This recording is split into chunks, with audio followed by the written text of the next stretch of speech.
1, 2, 3, 4. Welcome to Crazy Chester. Welcome to Crazy Chester. Crazy Chester's Radio Hour. Welcome to Crazy Chester. Welcome to Crazy Chester. Crazy Chester's Radio Hour. Yeah, Crazy Chester's Radio Hour. Crazy Chester's Radio Hour. Welcome to the Crazy Chester Radio Hour. My guest today is Michael Dinallo. Michael entered the national blues scene as a member of the Radio Kings and went on to perform and produce several critically acclaimed records, including Eddie Loves You So by Eddie Floyd and Feel Like Going Home, a tribute to Charlie Rich. Welcome to the Crazy Chester Radio Hour, Michael. Thank you so much for being my guest today. Oh, well, thank you so much for, having me come by. I'm just really looking forward to this. So, a few months ago, I had Ed Hurt as my guest, and Ed was actually the one that put the two of us in touch about half a year ago. Yeah, something like that. You've been spending more and more time down here in Nashville, and Ed was like, "You need to meet my friend Michael," and we instantly had a really nice lunch where we both. That was about half a year ago. Yeah, I would say so. And yeah. we both obviously love music, and we have our, we love the roots, and I'm sure we'll talk about that more too. But you grew up in Ohio. Yeah. What was some of your first memories connected to music? Oh, boy. Al Hurt, the trumpeter, Yeah. was one of my first guys that I really loved. And I was probably like 2 or 3. Then Herb Alpert was next. I was obsessed with the Tijuana Brass. Had the records when I was a kid, when I was like 4, going on 5. And then I discovered Elvis when I was 5. So that would be 1971. And I was just fanatic. And I still am, I still love Elvis. Yeah. Memphis, everything. So I loved Elvis so much that I convinced my parents when I was 8 years old to take me to see him at the Cleveland Music Hall. And I still remember them starting the show and the spotlights, and I don't remember all of it.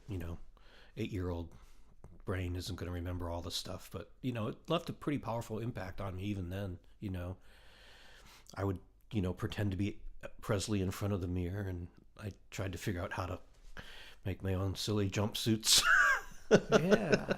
It's interesting too, because some of the guys that are maybe around 20 years older than you, they talk about how the Ed Sullivan show with either Elvis or the Beatles changed their life. Was that a little bit of a moment for you like that? I don't know. I wouldn't say per se that it was. I was really, really into music, and I stayed that way. And when I was old enough, I started playing trumpet in school, because I was a small kid, and my father had an old arch top that he bought before I was in the picture, that I think he played twice and put it under the bed because it was too hard for him to do. So I was always pulling it out. But I was a small kid, and it's a big guitar, and I was too small for me to actually, play it. So I started with trumpet, and then I picked up guitar around 12. And as soon as I started playing guitar, that was it. That's when I was just really, really obsessed with it. Into high school, I continued to play trumpet. I also started playing euphonium, and I played tuba and sousaphone. Tuba in the concert band and sousaphone in the marching band. So I had all this music around me all the time. Yeah. I was constantly discovering stuff. not a very musical household. My parents weren't into it at all. I mean, they'd listen to, I'm not sure that they're even on the radio anymore, but those really saccharine, sappy instrumental remakes that they would call easily listening or whatever they used to call it. Yeah. So that's what they listened to. So I kind of had to discover all this stuff on my own, which, I think in a way it was better because when I found something, it was through all these different channels. And, I was reading guitar magazines. And so I would figure out who these guys were talking about. And then I'd go try and find records, which was not easy to do in rural Ohio, trying to find a Magic Sam record. It's just not going to happen. So I didn't really get into those records until I moved to Boston when I was 18. But I was always looking for records, and you could find B.B. King records and stuff like that. So I had all that stuff. My cousin is about somewhere between 12 and 15 years older than me. So he had seen Cream and Clapton and all that stuff. So he gave me those records because he didn't listen to them anymore. So I had kind of latched onto that stuff too. And then the Stones. I was a huge Stones fan, more so than the Beatles.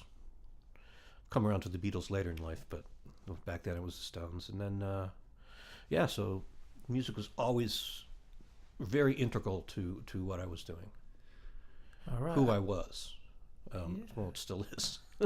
Absolutely. And how long did it take you to start your first band or join your first I band? joined my first band when I was 15 in high school. And the guys were all older than me. And, I had only been playing a couple years. I just got my first electric guitar, but I was obsessed with it. And, it was, the early 80s, but we were all really into the 70s, bluesier rock stuff. Excuse me, Steppenwolf, those kind of things, as well as trying to play blues stuff and, Sweet Home Alabama, all that stuff. Our very first gig, I was 15, maybe just barely 16, and we were playing in a biker bar in Ohio, and the guys were older than me. The drummer was a year older, but then the lead singer was maybe 3 or 4 years older, and we're playing, and I don't know if you have a lot of experience hanging out in biker bars, but to the bikers, if they don't talk to you or don't acknowledge that you're playing, you're doing a good job, because then you're basically the live jukebox that they're looking for. And like I said, it was my first gig, but I knew enough that you just didn't cross these guys. And so the lead singer, who was kind of cocky and he was kind of a punk and envisioned himself like a Joe Strummer or Mick Jones, goes, "Boy, we got a lot of dead meat in here tonight." And I'm just thinking to myself, this is my first gig, and it could be my last gig. But, I think that they found it kind of comical for whatever reason and figured that, well, he's got a lot of balls talking to us like that. So I think it was kind of a notch in our belt with them. And they left us alone, thankfully. And then I went, after I moved to Boston, I was in school for about a year or a year and a half, and I started my first band in Boston. Was there any particular moment where you realized, well, that could be a life in music or a career, or is that something that kind of gradually developed for you? I think it was always there. And I think it was always something I secretly wanted, in the back of my brain. But, you're ingrained to go to college and get the big degree. And I was going to go to Ohio State, and I was going to be an electrical engineer and go to the master's program and all that stuff. And I was like, well, I really love math. That could be kind of cool. Still find a way to play music. Or went to Florida with my friend Pete, who was a drummer in my first band in Ohio. And I didn't bring a guitar with me. It was the first time that I had not had a guitar in my hand in just a week's time, in years and years and years. And I was like, I was not a happy person, and because of that very fact that I couldn't just start playing and do what I wanted to do. So I got back home, and I told my parents, I'm not going to Ohio State. I don't know exactly sure what I want to do, but I think it has to do with music, and I'm just not going to Ohio State. And eventually, I found out about Berkeley and applied and all that stuff, and that's how I ended up in Boston. Were your bandmates of the band you soon joined, were they fellow students of yours, or how did you get connected with those musicians In Boston? in Boston? Yeah, they were all at school, I think. And then as I got older, I was able to go out to the bars and hang out and watch people, meet Ronnie Earl and, all these guys that were still living in Boston, in a room full of blues, Sugar Ray and Blue Tones, Luther Guitar Jr. Johnson. So I started seeing these guys play, and then I started going to blues jams. And then I started running into guys, and little by little I started sitting in here, sitting in there, and then I got involved with my very first band. That was serious. I think it was either 87 or 88. I think it was 88. And they weren't, well, the drummer was from Berkeley, but the guy that played harmonica and sang wasn't. So we just had a little trio. I played guitar, the drummer just played snare drum, and Chuck, who was the harp player, sang and played harp into the same mic. And we had these little battery-powered amps, and we would go out on Boston Common and play for 6 hours a day, 6 days a week, for tips. Which turns out was a really good introduction to playing for tips now here in Nashville. Yeah, but that's, so I was 20. yeah. And so that's really how I pulled my chops together. I mean, I knew I wanted to do it, but we were playing Chicago blues, Slim Harpo stuff. It's a harp stuff. Yeah, But we had a small repertoire, so you're playing for 6 hours. You have to figure out how to entertain people too, because some of them are going to hear you. Especially because we were always there at lunchtime. And if it was a nice day, they'd come out and they'd eat their lunch. And, at some point they're going to hear the same song. Or, you got to find a way to maybe present things differently or something. When you're basically, you got a repertoire of 40 songs or so. And you're playing 6 hours a day, 6 days a week. Those songs, are, you don't want yourself to get bored. So we had a lot of fun with it. Yeah. It brought us out on the road, too, for the first time. We just packed up and went to Memphis and went and played on the street in Memphis. And that's, an important time in a musician's life, I think, to be able to really hone your craft for a while. Kind of what the Beatles did in Hamburg or something like that. I never thought of it that way, but you're absolutely right. When you can spend that time doing that, exactly what you said, yeah. And it's probably also kind of like where it kind of weeds out some of the people, because it's really hard work in a way, and you have to have that dedication to make it through that. Otherwise, you might choose a different profession. Well, you got to want it, and the people that want it, they're there for the long haul. So yeah, you're right. It probably does weed some people out. So you mentioned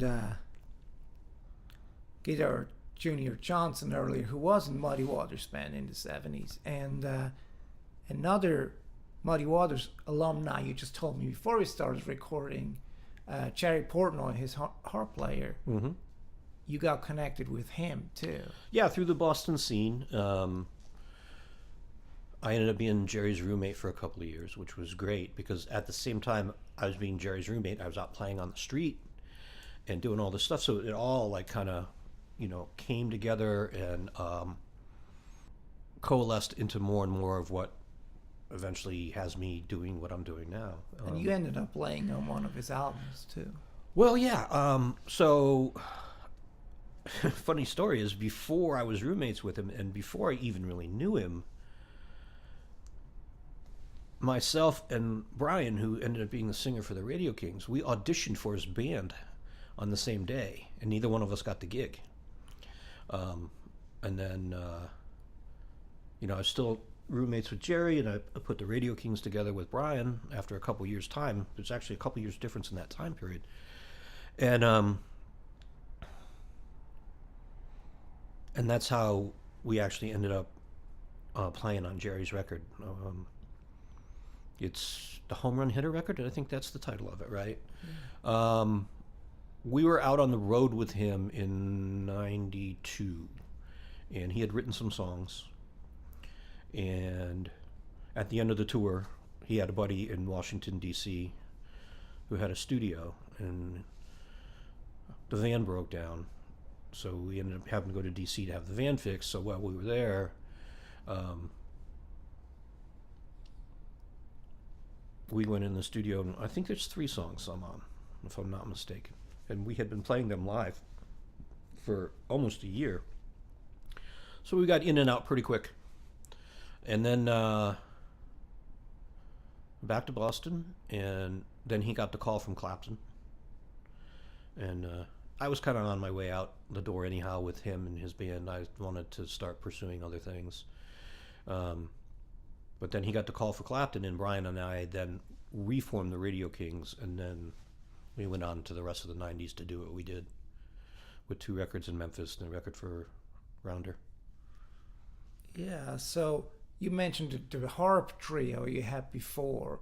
Was that an early version of the Radio Kings, or is that, can you mind something completely different? No, it was completely different because it was really a study into Chicago blues and like Sonny Boy Williamson and Little Walter and those guys. The first Sonny Boy too. Whatever his name was, not Rice Miller, but the other one, John Lee Williamson. Big Papa Lightfoot, all those guys that recorded, blues stuff for Excello. So it was more like that. And when we started the Radio Kings, Brian hadn't even really played any harmonica. So it was just a 4-piece band with a stand-up singer, guitar, bass, and drums. So it really fell on me to search out material, and we played more Texas style at that point. We got tagged as being the Thunderbirds clone all the time, which got really annoying. It was probably true, but the need for the media to brand you or label you somehow. Yeah, it was. Well, there's a certain truth to that. I mean, I think every band of that time period that was a 4-piece blues band was taking something from the T-Birds, because they had done something that hadn't really been done quite the way they were doing it, and successfully and too. very successful. And so everybody kind of took a little bit from that and then went from there. So yeah, the little trio, which was called Sidewalk Blues Band, because we were playing on sidewalks. It was the foundation for all that stuff. And it's funny, I go back to a lot of that stuff now and pull it out and listen to it on the Chicago stuff. I went through a period where I didn't listen to it at all for very much, and I forget the genius of some of it. I'll tell you a funny story. So the second time we went to Memphis with the Sidewalk Band, we had picked up a stand-up bass player, and it was November, and it was kind of cold and misty. It was when they were still doing the Handy Awards, and when they were still called the Handy Awards in November. And Beale Street was nothing, even like it was just a few years later. The only club was the Rum Boogie, maybe Alfred's. BB King's didn't exist, Blue City didn't exist. That whole part of the street up that way was all boarded up. There was nothing there. It was really something. And so we're standing there playing on the street, and we're doing Little Walter tunes, and we're doing Sonny Boy Williamson tunes. And so I'm copping all these Robert Lockwood guitar riffs, and all this harp stuff, And I'm playing with my head down, and I look up, and there he is, standing in front of me with his arms crossed, just staring at me. Now I'm starting to shake in my boots, because here I am, imitating this guy, playing his licks on these songs, and he's just staring at me. And I don't know if you ever spent any time with him, but he had this stare under those eyebrows he had. He would just furrow his brow, and he would just stare. And we finished playing because it started to rain, and we wanted to get everything packed up. And he kind of came up to me, and I was nervous. You know, I'd never met him before. I think I had seen him play in a club or something, but I had never met him. And he kind of looks at me and he goes, "Boy, you play pretty good, but stop playing my shit and get your own." And he walks away. So we're playing with the Radio Kings at King Biscuit in 1995 in Helena. And Robert was always a part of the festival. He was there every year. And he was backstage with our manager at the time. I think Bob Harding from Memphis. Bubba Sullivan, who used to have a record store in Helena. Anson Funderburg. And Robert Lockwood. And they're all sitting at a table. And I walk into the tent. You know, this is now 6 or 7 years later from my initial meeting of him on Beale Street. And I walk up to him. And I get ready to introduce myself to him, and he looks up and he goes, "Boy, did you get your own shit yet?" So he remembered. And everybody in the tent laughed. And I laughed too. So the Radio Kings lasted for about 4 or 5 years? Oh no, we formed in 1990, and even though when we were with Jerry Portnoy, we weren't called the Radio Kings. It was the Radio Kings. He didn't want to use our name as his band name. So we stayed together, and then the band split up in February of 99. We did our last runs of shows. We tried to put it back together again in 2005, and it didn't really work. The same idea, the same reasons the band split up the first time. We're still there. It was just a few years later. Then in 2008, we recorded a record of new stuff, and we tried again, you know, to have another go at it. But Ryan and I are just too different at that point in time. So, you know, the band is, I got lots of fond memories, but it's kind of, you know, it's in the past. So is 3 studio records and the live record? Yes. It was also the start of my affiliation, the Radio Kings, with the Phillips family in Memphis, which I continue to this day. Johnny Phillips is one of my best friends in the industry, and we don't see each other nearly as much as we used to, but we do talk all the time. And, well, while you talk about that, we should maybe jump ahead a little bit in time. Sure. And talk about the Charlie Rich tribute you've been involved with that was released about a year ago? 2 years. 2 years ago. And that you were involved and the Phillips family was involved, and a lot of it was recorded at their studio in Memphis. Yeah. So when I was in my, was 20 or 21, and I got the Peter Grolnick books, and they have the chapters on, the first 2 books have the chapters on Charlie Rich. And I had kind of remembered hearing Charlie Rich growing up in Ohio in the 70s, but I read the chapters, and without even having gone out and found the music yet, which was easy to do, I found all these used records in Boston. I think I went and bought 20 in one shot.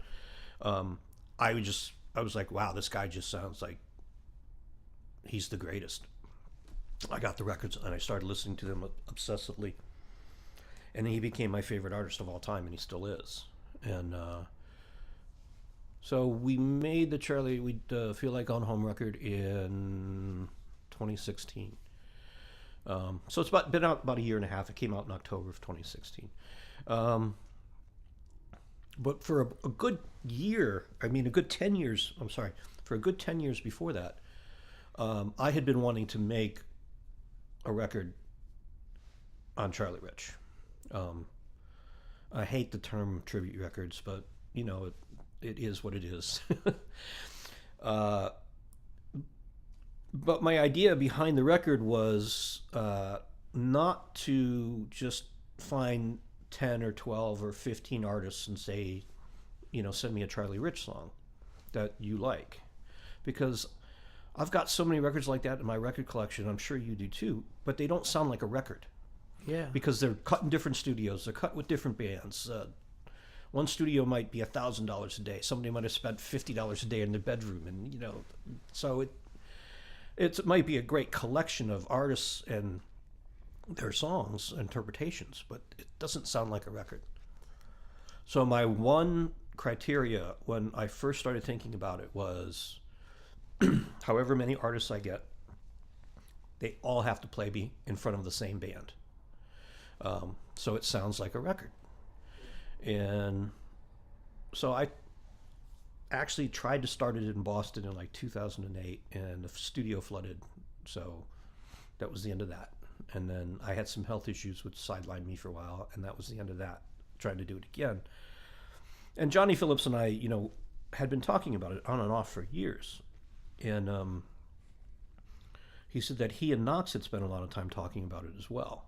And it was something they had always wanted to do as well. And I kind of, I let Johnny know my ideas behind it. And then he called me up out of the blue one day. I think it was November of 2015. And he's like, let's do it. We're just going to do it. We're gonna get the money. We're gonna cut it here in Memphis. They're rebuilding the studio. Most of the stuff that Sam put in there is still there.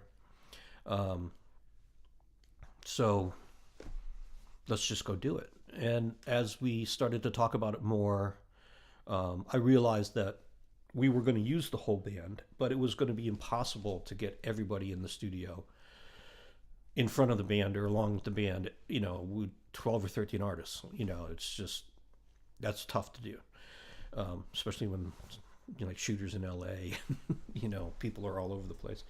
So we cut all the basic tracks in Memphis with just making little notes and then playing them. And I tried to keep it as fresh as possible. I didn't want to rehearse a song, time and time and time again, to get the perfect take. It's like, in fact, we did 3 takes of Rebound. And the very first take, when nobody even really knew the song yet, was by far the best one. In fact, we were sitting, listening to the playback of that song in particular. And Jerry Phillips came up to me and goes, "You were levitating out of your seat on that one, weren't you?" So we did it that way. And then, I did different overdubs in Nashville and Los Angeles and Boston. And I think don't think we did anything outside of those 3 cities for overdubs. But so that was kind of like the germ, and the idea of the whole record was to make it sound like a record. It was a band with 13 lead singers, the way I look at it. Yeah. So this particular record is one of your most recent productions. Yep. Now I would say it's fair to say that you're as much known as a producer than you are as a musician. Now, how did that come about? From taking the detour into producing, what were some of your first forays into that? Well, the 3rd Radio Kings record, Money Road, the one we did for Rounder, was the first one that I produced. And even the first 2 Radio Kings records, we had done so much pre-production, even though we weren't necessarily credited as producers. I had already started to read about producers, both in what was then my modern day, and then, of course, Phil Spector and Sam Phillips and Billy Sherrill and all these guys. So I already, even though my primary focus was playing guitar and writing songs and being a band leader for a band that ended up touring 250 days a year, it doesn't leave you a lot of time to go produce records. I had already kind of started thinking about that. And so when we did the last Radio Kings record of that time period, we produced it. And as the band was kind of coming apart at the seams, I had already started to think about other projects and other things I wanted to do. And as the band was wrapping up, I went into the studio and cut a bunch of songs that ended up being on my first EP almost 20 years later. I had recorded the stuff, and it looked like I was going to get a record deal with Rykodisc, and then Rykodisc got bought, and everything fell apart, and that kind of all fell apart. And then I got asked to join Barons Whitfield and the Savages, so then I became a Savage. And when the Savages kind of fell apart again, Barry and I stayed working together, and I had started to write a lot at that point. And it was very acoustic music, and I definitely had serious production ideas with that one. And so yeah, and then as that was all coming together, I was working in the Cambridge folk scene a lot, and I got involved with some of the guys up there producing records. And I kind of made it let it be made known that this is what I wanted to do. And so then I got, some producing gigs in Norway, and spent a lot of time in Norway, and then more in Boston. And then just little by little, I built up this catalog of records I've produced over the last 15 years or so. And it's really my main focus. I mean, I love playing guitar, but I love being in the studio producing records. And there have been quite a few recent production of yours where you were able to actually wear both hats too. Yeah. Well, I think pretty much for the most part, on every record that I've produced, I have also at least played half of the guitar. So I can do it without the guitar in my hand, but I love playing guitar on the records too, and it saves you from having to hire somebody else. So you're talking about Barons Whitfield and that connection. How did that lead to the Mercy Brothers? Well, I had songs that I had written, and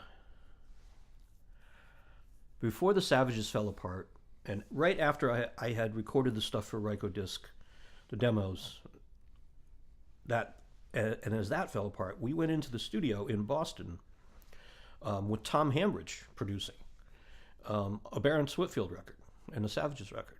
And so we chose a couple of my songs that ended up on Crooked Road Songs for that project.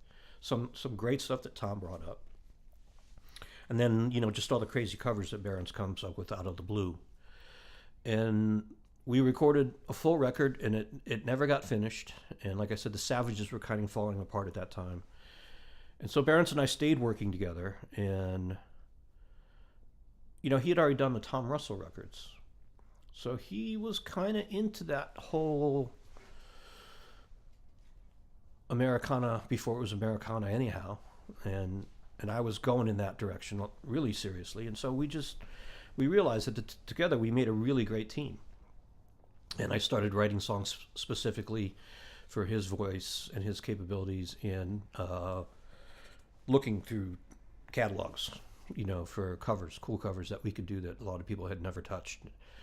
And we did the Mercy Brothers record, and it was a smash in Norway. It was huge. We were huge. We were touring over there all the time, playing festivals. We were playing big festivals on the continent in Europe. We were going to London.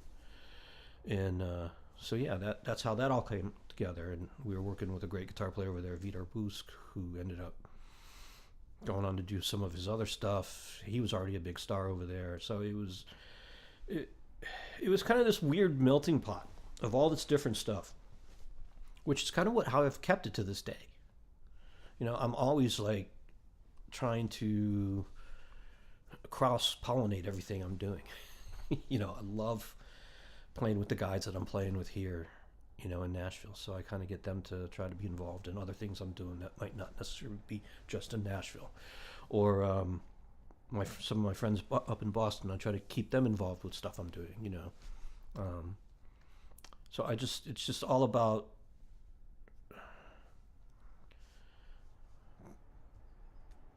being a ringleader. I like to produce records in such a way that I have ideas of what I want the record to sound like or feel. And depending on who the artist is or what they're doing, I'll pick the guys that I think would do the music, do my ideas the way I want it to sound without me having to say to them, play it like this or play it like that or don't do this or don't do that. You know, I like to pre-product the songs so they have demos. I never hand out, I know a lot of people do, but I never hand out full production, pre-production demos of songs, because the last thing I want these guys to do is to come in with some preconceived idea, even if they can see past it. I don't want them to think about it. I want them to just hear an acoustic guitar and a voice and come in and say, oh, I think it should go like this. And I'll be like, hey, cool. I love that. I didn't really think of that, but that's even more perfect than what I had in mind. You know? And that's how I look at production too. It's about the casting of characters who can bring something to life in a way only they can, or they uniquely can. Yeah. And hopefully contribute more to it than you could conceive in your head. That's the whole, yeah, exactly. I mean, those are the greatest producers in my book. You know, I had a friend of mine in Boston he's a great producer. He's a great songwriter, great singer. Oh man, I gotta get what you do on a record. I got one song that you're just going to be perfect for, and I want you to come in. And I said, well, I don't have a lot of time. I can come in after my gig this weekend. And I get to the studio at like 1 o'clock in the morning. And he's like, he plays me the song, and I said, okay, I got a couple ideas right off the top of my head. And I start playing, he stops. No. I said, well, what's wrong? You don't like the part? No, I love the part. Don't put any vibrato in your hand. I said, well, man, that's part of just how I play. I mean, I don't know how I can just turn it off, you know. And he's, no, you can do it. So it's like a 3-minute song. And here it's 4 o'clock in the morning, and we haven't even got through a whole take yet because he's stopping me, saying, no, do it like this. Finally, at one point, I took the guitar off, and I handed it to him, and I said, you just play it. You can play my ideas and my parts, but you just play it, because you asked me to come in and play like me, and that ain't me. And he insisted that I finish the track out, but I still listen to it to this day, and I'm just like, no. That memory is connected to the listening experience now too. Yeah, sure. So I try to avoid that. I don't want to do that with the guys I work with. Unless, like I said, I hear something very specifically that I want done or I want to change or something. But for the most part, it's like, get the guys, get the studio, hit the studio, just cut. Yeah. You get some magical records that way. Another one, and you briefly mentioned it before, is one you did recently called Crooked Road Songs, which is credited to you and friends. Yeah. Which I imagine came about pretty, kind of like you just described it. Well, yeah, it came about. That's the stuff I'm talking about that was cut between the Radio Kings for Ryko Disc that never came out. And I had a bunch of guys that I wanted to play with, and I had very specific ideas of songs and things I wanted to try. And I wanted it to feel like a big live band. And I had always been the only guitar player on the records that I had played on, so I had overdubbed all the parts. And I wanted to, I could have done that, but I wanted to go in with 2 other guitar players who were both really good friends of mine, and just have the 3 of us play together, and everybody play rhythm guitar, nothing was like scripted out, well, you play lead or you do this, you do that. We just went in with the songs, we started playing, and we just kind of rolled the tape, and we just captured how it came out. I think there's only 2 takes of every song, and we just chose the best one and finished off a little bit of stuff over top. But it's all completely live. The drums, the guitar amps, everything in the same room. So there were no fixes. The background vocals were live. One guy was playing upright bass and singing into a mic, so everything was there. And Kevin was playing acoustic guitar and singing back up. So everything, it was just like there's no separation. It was like there were no fixes. And there's little things here and there that, I'm sure somebody could pick at and say, oh, you should have fixed that. But the whole idea was not to fix anything, just to get a band as live as possible. Yeah, and here in Nashville, once a month, you kind of take that concept to the stage. You call it Crooked Road Songs as well. Yep. And you have different people joining you every month. And one of those people is Kevin Gordon, who is a personal favorite of mine. Kevin's awesome. How did you meet Kevin and got him involved in that project? First time I met Kevin was not in person. It was over the phone. The Radio Kings, on the Money Road record, we were looking for songs. And so this would be 1996 or 97, somewhere in that time period. And I had been in contact with Buddy Flett in Shreveport. And I said, man, do you got any songs kicking around that you could send to us? And maybe we'll cut one of them, We could go down a whole rabbit hole there with A-Train and Egan and all that good stuff. And Kevin is, that's the connection. So. And so he's like, oh man, I don't have anything right now, but I got a great friend of mine who's living in Nashville. Why don't you call him up, see if he's got anything? So I called Kevin up and I introduced myself.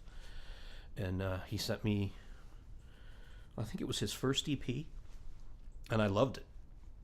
But we just never got around to cutting anything. It was a little too singer-songwriter for Brian. So that was my first introduction to Kevin. And then I actually didn't meet him in person until 20 years later. We had traded some emails, some Facebook messages, that kind of stuff. I'd always missed him when he was playing Boston or stuff. But so it was just a couple years ago that we actually connected in person. And man, I just love playing guitar with him and hanging out with him. And he's just such a good dude. He's really something. So last week I came out and saw you guys perform that, and I was really just immediately drawn to the concept, which is like, and we talked about that before too, but it's loose on one hand and funky, but not to the point where it falls apart. And it's kind of a mix that here in Nashville, unfortunately, we don't get to hear live a whole lot.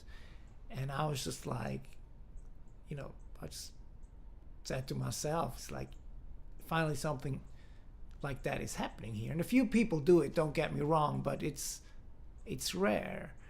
So well, thank you. I appreciate that. So I just want to, people listening out there from the Nashville area, make sure you go on Facebook or just look for Crooked Road Songs and see when the next one is happening. Go and check it out, because it's certainly worth your time. Something unexpected will happen. Oh yeah, it always does. It will be great. It always does. It's I've been doing them more and more as I'm, now that I'm living here full time. It allows me the opportunity to just do 2 a month.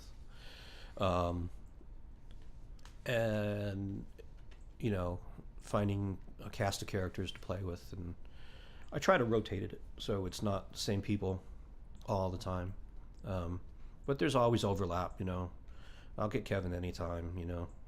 I can. He's so damn busy. But there's like Billy Prine. He's doing them. When my wife's in town, she does them. All kinds of different people. Now, I'm hoping I can drag Eddie Floyd up someday from Alabama to do one. For people who are not familiar with Billy Prine, that's John Prine's younger brother. Yes. And you mentioned your wife, Juliet Simmons Dinallo. Yeah. And your latest project is a record that you did with her called Dream Girl. Can you tell me a little bit about, well, maybe peel back a little bit how you met your wife? Because sometimes it can be tricky to be not only married to a person, but also share that musical bond. But I guess on the other hand, it can also be very rewarding to be able to do that. It's both, probably, and we figured it out really well. We each have certain strengths that we draw upon from each other within that environment. And I met her 2006 or 2007, playing on the same circuit.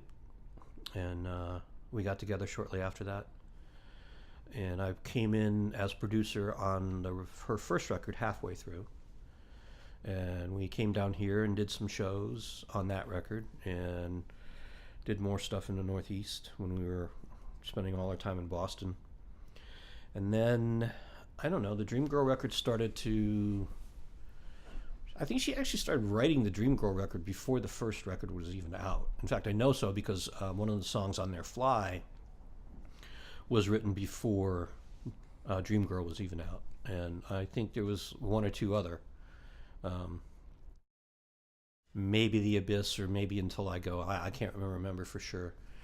But that record was, the basics were cut fairly quickly. Again, it was a situation where she and I sat in our living room and she sang and I banged the good songs out on guitar. And we sent everybody acoustic demos and then walked in and,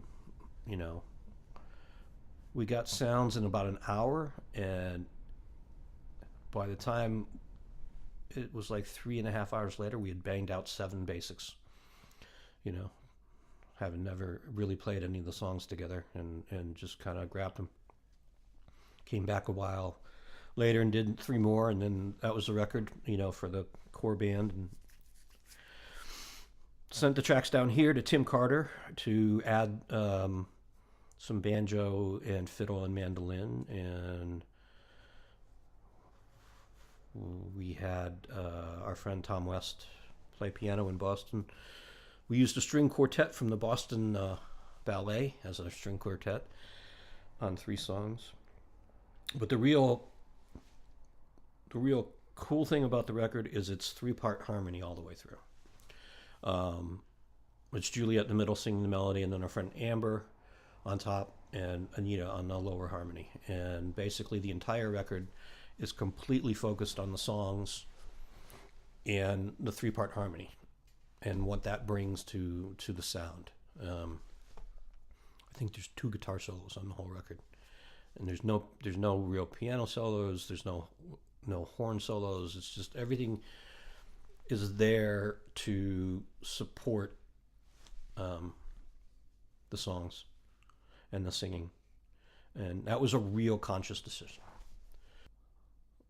The whole idea of that approach of, I kind of see, we haven't talked about him really yet, but Eddie Floyd.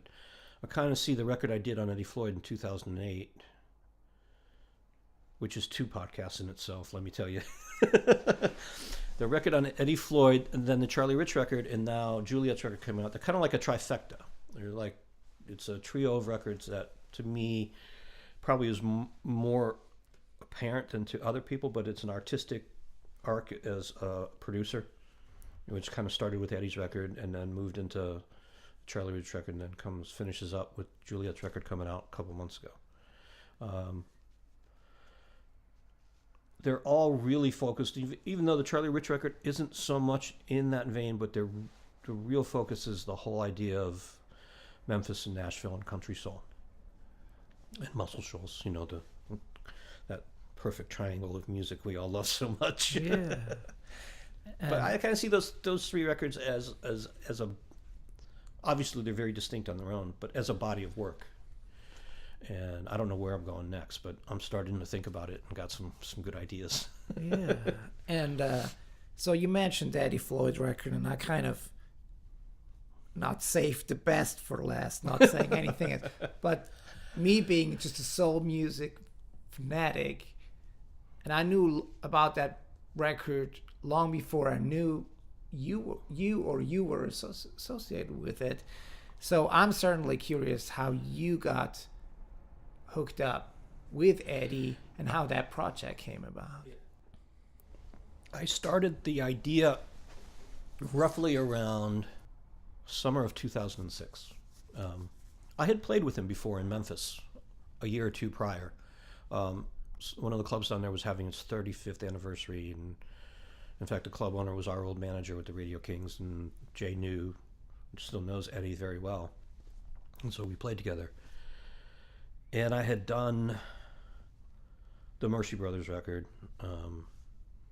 and some singer-songwriter stuff in Boston. I'd done 2 singer-songwriter records in Norway, one of them which was huge. I got a gold, platinum, and #1 out of it.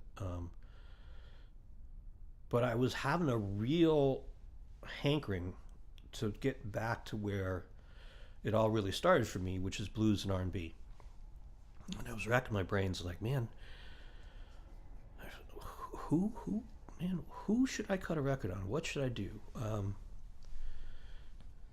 And it just kind of came to me out of the blue. It's like, well, Eddie Floyd hasn't cut a record in a while.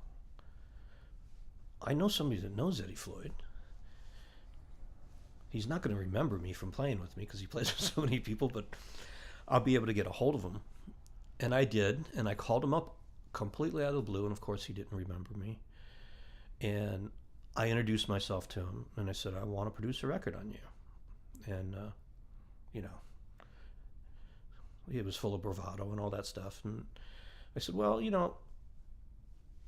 I know you're playing in New York City next week, so I'm going to take the train down from Boston, and we can meet each other and hang out before the show and after the show. And the chemistry was instant. It was like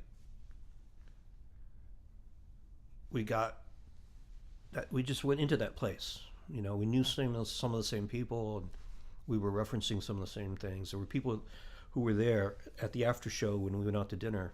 They were like, wow, you guys just hit it off. And we did. But I still couldn't convince him to do it. So I went and saw him again in New York. And then I think it was Memphis. But the clincher was I was in London touring. And he was in London touring with the Bill Wyman's band. And we both had an off day. And I said, look, man, we've been dancing around this now for 6 months.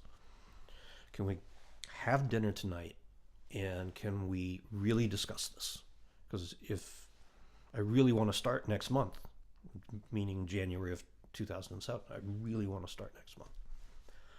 I already had the guys in Boston all excited. Studio lined up, ready to go. And he still was really hemming and hawing. And I said, look, I don't want to cut and knock on wood. Well, good, because you can't do it anyhow. I don't want to do this. I said, I don't want to try to make a record that sounds like or is anything like 1967, which I think he really appreciated, because I think so many people try to just go there. And, and the one thing he said to me, he goes, well, you can't do it because you can't do it. And he said, even I can't do it because that was 1967, and this is 2007 we're talking about. It's a different world, different music, different everything. He said, don't ever try to do it because you can't, which I thought was pretty refreshing and nice to hear. But he was still, we're halfway through dinner, and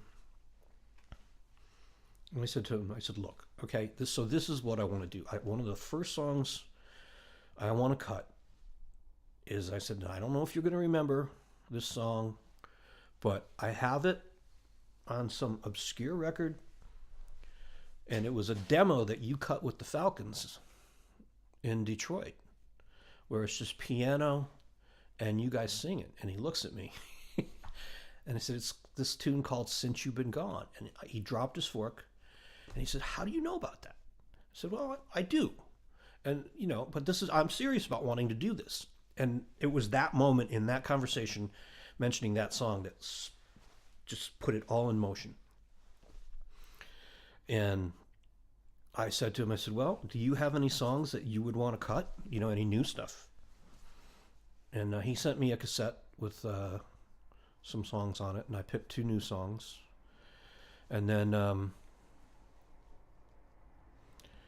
he said to me, why don't you pick the rest? So I started thinking about it. It's like, well, we're going to do that old Falcons demo.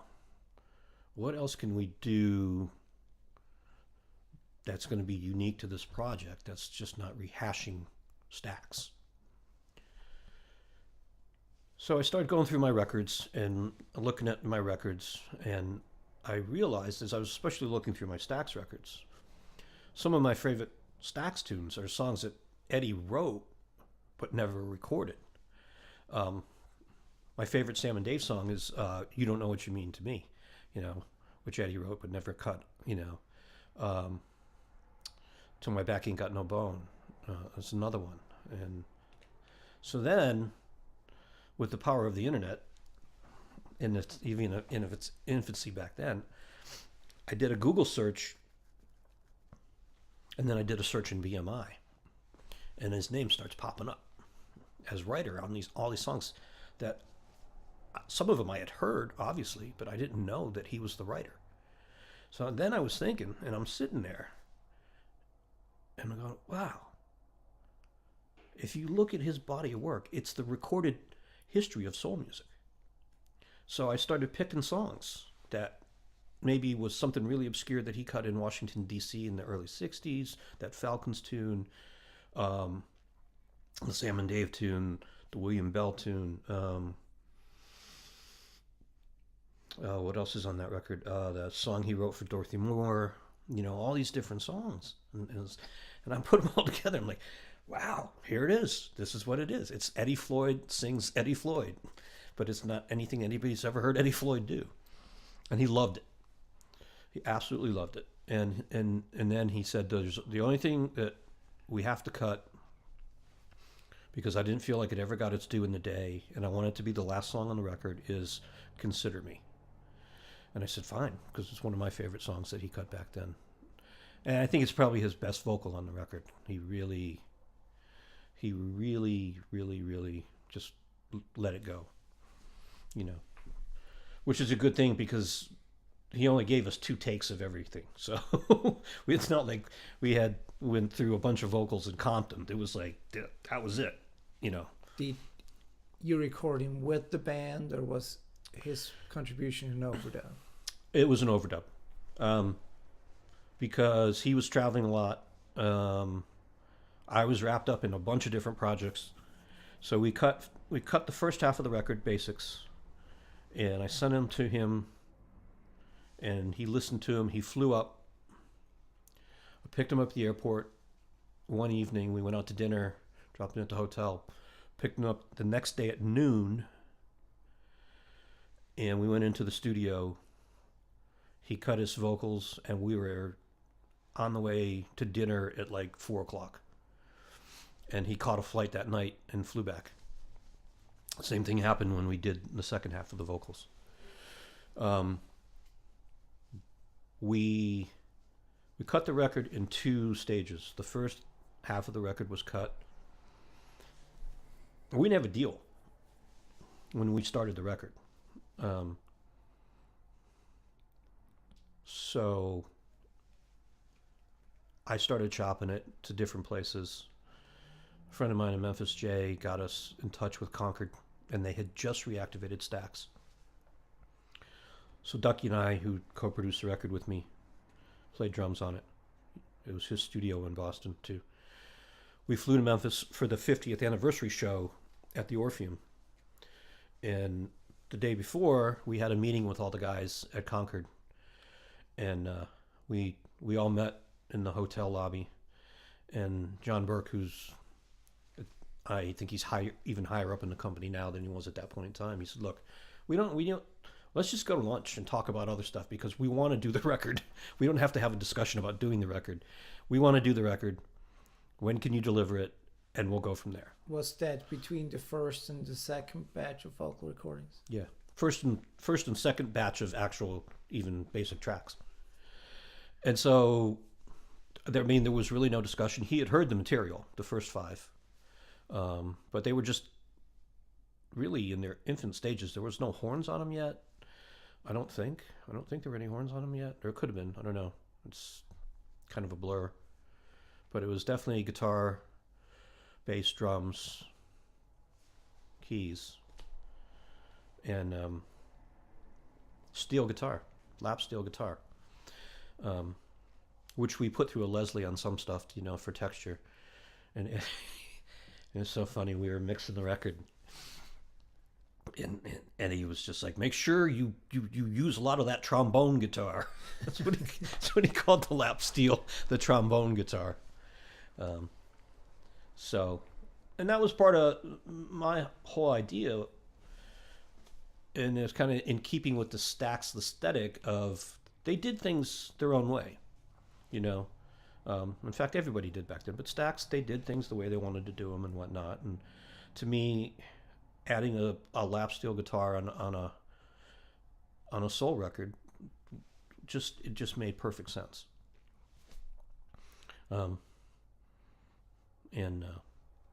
Yeah, so that's, I mean, like I said, it's 2 podcasts that really go into the whole record and all that, but that's kind of it in a nutshell. Unfortunately, we only played 1 show with him because he was touring so much with Blues Brothers and Bill Wyman. We played the Long Beach Blues Festival, and yeah, that was the only show we played with him. And did you play some material off the record too, or was it mainly Greatest Hits show? See, at that point in time, by the time we played the Long Beach Blues Festival, he and I had known each other, and the making of that record, we spent a lot of very close time together talking about the record, and him, and I hung out with him a lot, and he told me a ton of great stories about Stax, things that I had never known, and little tidbits of things that I think have come out more over these last 10 years, that more people have written about Stax and whatnot. But so we got to be, for a period of about 18 months, we were pretty close before I got really busy doing stuff, and then he was busy doing stuff, and we kind of drifted apart. And we're back in contact now, and I'm trying to figure out if we can do one more. But so sorry, this is a long way of answering your question about Long Beach. So he sent me a set list, and he flew out from Atlanta. We flew from Boston. We met at the hotel. The guys went off and did something, and he and I were sitting in the hotel lobby having a glass of wine, and I was like, man, we got a brand new record out. The label is based here. Half of the guys at the top of the label are going to be there tomorrow. We got to play 1 song off the record. And he looks at me and goes, those aren't Eddie Floyd songs. And I looked at him and I said, what in the world are you talking about? Those aren't Eddie Floyd songs. So I pulled out the set list and I said, Soul Man. I don't think that's an Eddie Floyd song. Sitting on the Dock of the Bay. That's an Eddie Floyd song. He got really mad at me.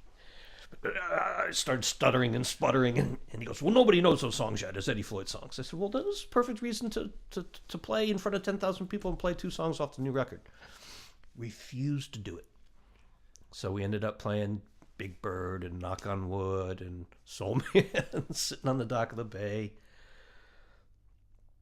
He gave Mark, who's one of my good friends in Boston who played bass on the record, 2 bass solos. I mean, it was a very strange show, the way the whole thing evolved.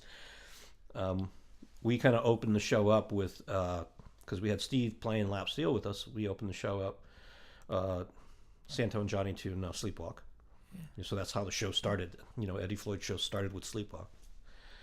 And then I forget what we did next, but one of the more peculiar things too was we did Never Had a Girl. And we got into it, and we did the first verse and the first chorus, and then he just started off on this tangent of rapping and kind of singing, and we never played another verse or another chorus. We just vamped on 2 chords for a good 10 minutes, and he finally just signaled to end the song. And I said afterwards, why? I don't know, I just felt like it. So it's a great experience. He's a lot of fun. He's still got a 35-acre farm that he works in Montgomery, Alabama, and still a great voice. Yeah. I heard a clip the other day on Facebook, and I was like, wow, he's got to be 83 now, somewhere in there, maybe 84, and he still sounds great. Yeah, he was, he was pretty sharp in the studio. I mean, he was a lot sharper than so many of the guys that I've worked with, and adept at, like, Pro Tools especially. Like I said, he only gave us 2 passes of each song, and we were listening to Consider Me, and he's watching the waveforms go by, and he's sitting right next to me and Ducky, and he points. He goes, "That one right there. I want that one here at the end of the song." And we were like, "Okay, yeah, cool, we'll do that." And we hadn't even thought about it, but he had remembered it when he had cut it, and he was watching, waiting for it to come up.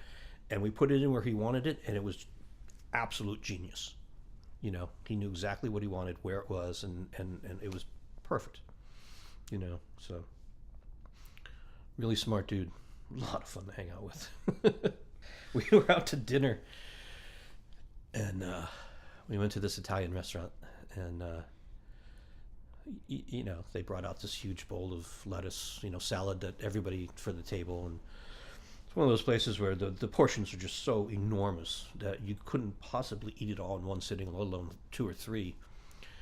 So we're getting this food packed up to go back, and Ducky's like, "Do you want to take the salad with you back to your hotel room for later?" And he looks at us and he goes, "Why? Ain't got no meat in it." Real meat and potatoes guy. Meatballs and sausage and pasta. So, yeah, I love him to death. He's such a good guy.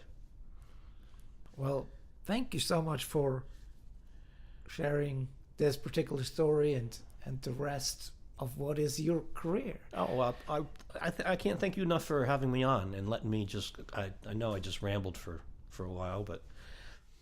Well, that's kind of what this is about. We want to go down rabbit holes. We want to uncover a few things that maybe have not been shared before, too.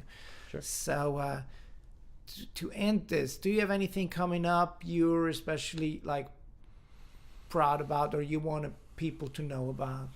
Well, Juliet's record came out at the end of last year. I'm really proud of that record. I think it sounds great. The concept is great. We've got tour dates coming up. Oh, I don't know. Things are just, I just kind of let it roll on and see what happens. We've got to wrap up Billy Prine's record, and I've got other stuff that I've been talking about doing, and I think there's going to be European touring involved. It's going to be a busy year. Right. Well, I wish you the best of luck with all of that, and thanks for being my guest today. Oh, thank you, Andreas. I appreciate it very much.